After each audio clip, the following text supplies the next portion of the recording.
My mother-in-law often throws my cooked food in the trash. Human food is too good for you. I think water will do for you. It's just right for you, fatty. If you eat pork, you'll end up cannibalizing. Wait, what? That's saying too much. Shut up. As long as I have my granddaughter, I don't need you. I'm the one doing the housework and raising my granddaughter, right? Don't you talk back to me. I feel sorry for my son for marrying a woman like you. You're not good looking. You're homely and useless.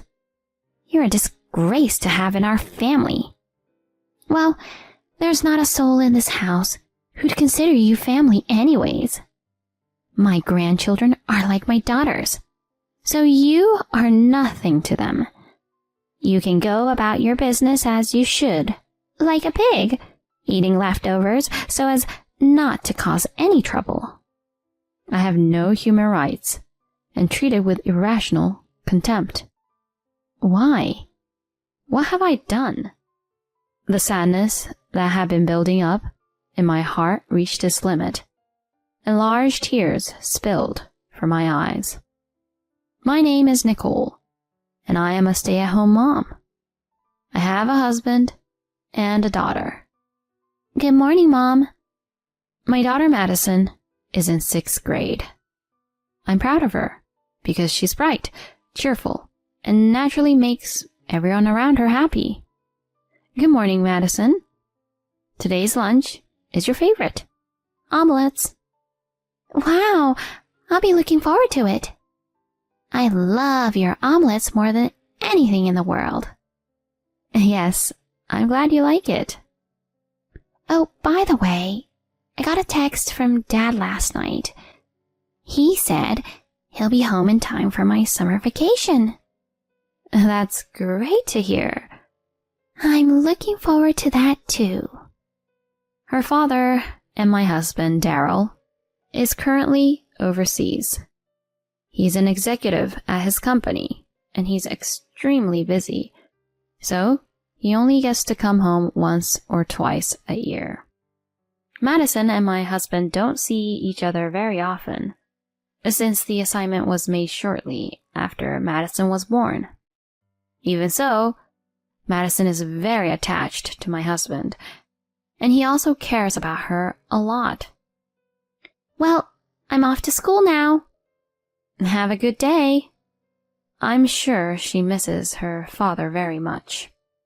Even so, Madison never whines about it, and always smiles, and makes me feel at ease. I am the one more worried about my husband's absence, and sometimes gets nervous about things. Seeing me like that, I think Madison is acting stout-heartedly because of her concern for me. A smart and kind husband, and a good-natured, strong-willed daughter. Thankfully, with these two people in my life, I can say that my life is smooth sailing. Except for one person, my mother-in-law. After sending Madison off, I was cleaning the room when the doorbell rang. I opened the door to find my mother-in-law, Amy, standing there smiling. Hi, Nicole. How are you today? Hello. I'm doing fine. I answered the door with a smile and gave a casual answer. My mother-in-law is a frequent visitor, and she does all the housework to the point where I have nothing to do left. I'll do the cleaning so you can sit down, Nicole. She smiles at me, but I don't miss it. Despite her kind words, I never miss the mean glint in her eyes. Before I got married, I thought that my mother-in-law was a wonderful woman. She was graceful, smart, and kind. I even admired her. But after I gave birth to Madison, I started to notice some disturbing signs. When I was confused about raising a child for the first time, and my husband's absence, she would approach me to give me advice. But then she would enter our home more and more uninhibitedly. Then she began to take care of Madison excessively. In addition to doing housework, she pushed me away to attend her open houses and acted as if she were Madison's parent. I could see that at the root of this behavior was the idea that my mother-in-law, my husband, and my daughter were family by blood. But I, her daughter-in-law, was a stranger, and she wanted to ostracize me. I could also see that she wanted to raise Madison in her own way. Hey, Nicole, I'll cook dinner here tonight so the three of us, including Madison, can eat together. My mother-in-law, who had just finished cleaning the house, was delighted to make such a suggestion. No, it's okay. I'll cook. I feel bad for always making you cook. Not wanting to ingratiate myself further with my mother-in-law, I tried to gently turn down her suggestion. But my mother-in-law said, Don't worry about it. Madison likes my cooking anyways.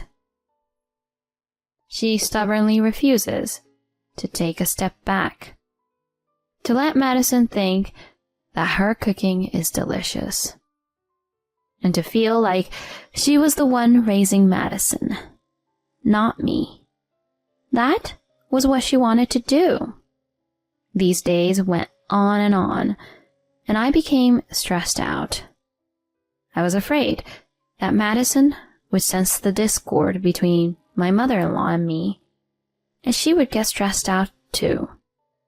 Would Madison eventually be inspired by her grandmother to shun me? I couldn't help but feel anxious at the thought. At first, I tried to bear it on my own, but then I felt I was reaching my limit. I wanted to talk to my husband about it. I felt uncomfortable contacting my husband, who is a busy man, and I'm sure he wouldn't be happy to hear me bad-mouthing his mother. But I knew that my mother-in-law was probably taking advantage of the fact that my husband knew nothing about it, and that my husband was the only one who could help me with this situation. So I turned on my laptop and reached out to my husband via video call. Nicole, what's wrong? Did anything happen?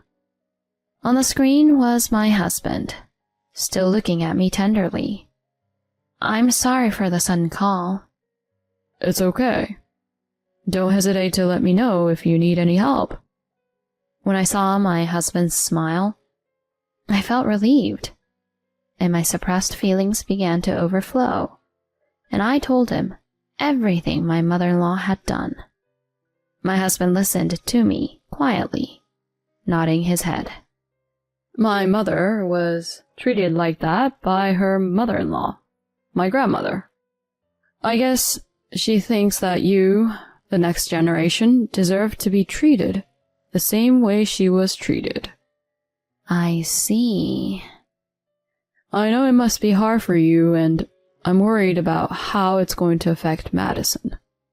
But I'll protect you guys. I feel a little better now that my husband understands what I was going through. Somewhere along the line, my mother-in-law started bringing gifts when she visited our house. Nicole, here's some muffins I got from the store in front of the station, where there's always a long wait line. Thank you very much.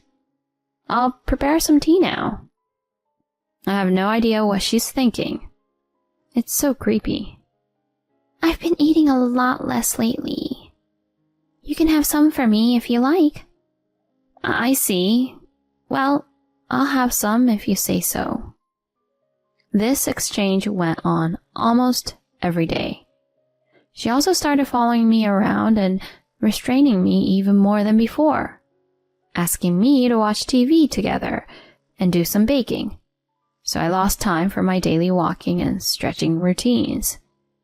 In the end, my weight increased more and more because of all the sweets and lack of exercise. And my mother-in-law's attitude changed drastically when she saw me getting fatter and fatter. One day, my mother-in-law came to our house, and as soon as she saw me, the first thing she said to me was, "Nicole, you've been gaining some weight lately, haven't you?" She looked at me coldly, as if she was looking at something dirty. Yes, I was thinking that too. I've got to go on a diet. When I replied with a friendly smile, my mother-in-law's tone of voice turned sharp and fierce. "You need to lose weight now. I can't have Daryl have a wife in that shape. Even Madison wouldn't want to have with such a sloppy mother." While I was stunned, my mother-in-law strode into the kitchen and looked at the fried rice I was making for lunch. And the next moment, she threw it into the trash. What? I didn't have time to process what had just happened. You shouldn't be eating such calorie-dense food. I stood there for a while in surprise. Then my mother-in-law's attitude escalated. One night at dinner, I looked at the table with all the food my mother-in-law had prepared, and I was mortified. While my mother-in-law and Madison were sitting down to a sumptuous steak, I was sitting down to a bowl of yogurt. What is this about? You're on a diet, aren't you? My mother-in-law said mockingly. But what are you complaining about? I'm just trying to be considerate. No, it's nothing. I'm sorry. You're taking it too easy. You're a housewife. You don't even do your own housework. That's why you're fat. I couldn't believe my ears. It was my mother-in-law who wanted to do all the housework. Maybe I spoiled you too much. I'll have you move around from now on. But even after that, I was not allowed to do housework, but was forced to do hard exercises, such as jogging 5 miles and doing 1,000 sit-ups every day. As I was getting drained from the hard workout, I realized my mother-in-law's terrible plan. She had deliberately made me gain weight. Now she wanted to force me to lose weight and put a strain on my body. How could she do such a cruel thing to me, no matter how much she disliked me? I felt so unbearable that I cried quietly by myself in the bathroom at night. Then, suddenly, Madison came. I didn't want to worry Madison, so I hastily wiped away my tears. Are you being bullied by Grandma? No, that's not it. You don't have to worry about anything. Even if I hide it, this girl who is more perceptive than most will understand. Mom, I love you for always smiling and listening to what I have to say. I don't care if you've gained weight. Madison. When I heard those words, I had an epiphany. I felt foolish for fearing that Madison might be influenced by her grandmother. She's already grown up enough to be able to make good decisions on her own. I had to be strong too. I am her mother. I must be strong and protect Madison. I can't let my mother-in-law keep letting me down. That was when I had an idea. A few days later, it was Madison's 12th birthday. As usual, my mother-in-law took care of the party and didn't let me do anything. Though I was worried that she would harass me again, I thought she wouldn't make it a big deal on such a big day like Madison's birthday. But I was naive. It seems that my mother-in-law is really rotten at heart. My mother-in-law's order of roast pork for 2 was for 2 people, and there was none for me. Mother, what in the world?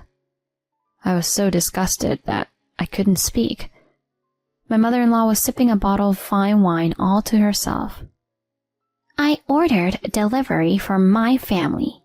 You're just the wife, not my family. She smiled wickedly at me. That's just going too far. My mother-in-law glared at me and put a glass of water in front of me. Shut up. The food is too good for a person like you. I think water will do for you. It's just right for you, fatty. If you eat pork, you'll end up cannibalizing. I glared back at my mother-in-law. I'm family too. I'm Madison's mother. My mother-in-law seemed to flinch a little, but then she quickly reasserted herself and yelled at me. As long as I have my granddaughter, I don't need you. I'm the one doing the housework and raising my granddaughter, right? Don't you talk back to me. At that moment, Madison, who had been silently listening to the conversation between my mother-in-law and me, started to cry. It's my fault, isn't it? You two don't get along with each other because of my birth. Madison burst into tears. Madison! Madison! Madison's distress seemed to make even my mother-in-law panic a little, but she immediately turned to me and said, It's your fault. You made Madison cry. How can you do this to her? And blamed me. And that's when it happened. Mom, that's enough. My husband's voice echoed through the room. Daryl? My mother-in-law looked around in panic. It was understandable that she was surprised to suddenly hear the voice of her son, who was supposed to be abroad. He's here. I lifted up my laptop, which was in a corner of the room, and held it in front of my mother-in-law. On the screen was my husband. I had recently decided to secretly connect a video call with my husband whenever I was with my mother-in-law. That was the idea I came up with to combat her. Mom, Madison is Nicole and my child. One of us isn't the only parent. We're family. That's not true. I know how badly your mother-in-law treated you, and I'm grateful that you raised me the way you did despite that. But you know what, Mom? It's not about the past. It's about the future. It's about how Madison is going to grow up. I won't forgive you if you make Madison sad. But... If you can't understand that, then stay out of our family. Even my mother-in-law, who is like a heartless devil, seems to have a weakness for her beloved son. With that, she plodded her way home. Dad... Madison stares intently at the computer screen. Happy birthday, Madison. I'm sorry I can't be there with you. Oh, Dad, you are so cool. Thanks, Dad. I'm glad to hear that. Your mother and I will take care of you no matter what. I was so happy to see them like that. I thought to myself that I was truly blessed to have such a wonderful husband and daughter. But then I came back to reality. My husband has seen me so fat. In the past, I have always tried to avoid having my husband see my body when we used video calls. But today I let my guard down and exposed my entire body. I'm sorry I've gained so much weight. I quickly apologized. My husband was stunned, but immediately burst out laughing and said, Don't worry about it. You may be chubby, but you're still you, and nothing has changed. Thank you. That's so nice of you. But I'm going to try to lose weight. The room was filled with laughter of the three of us. After that, my husband distanced himself from his mother, who never changed her mind. Not only did she not get her grandchild, her son abandoned her. I'm sure she will spend the rest of her life alone and lonely. Now I live with my husband, who has returned, and my daughter, who is now in junior high school. Needless to say, Madison's face is brighter than ever now that she can live with her father she loves so much. I believe that the family environment created by adults has a great impact on children. I want to be a strong mother and work together with my husband to keep Madison's smile alive.